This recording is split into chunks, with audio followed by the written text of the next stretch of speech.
Bro, magandang hapon sa'yo. Tuturuan ito paano mag-aura ng gamit para hindi ka na magpapa-aura sa iba. Eto, walang medalyon.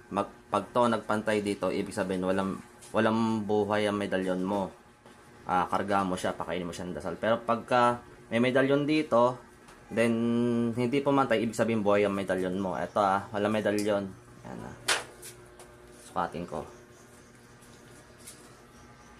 Pantay, 'di ba? Pantay. Ilalagay ko yung medalyon ko. Trespigo. Yan sukatin ko ulit. Yan. Yan. Alayan ng diferensya. Ayan may laman na trespigo yan. Tatanggalin ko yung trespigo ulit ha. Ganyan mag-aura ng gamit. Ayan Pantay ulit.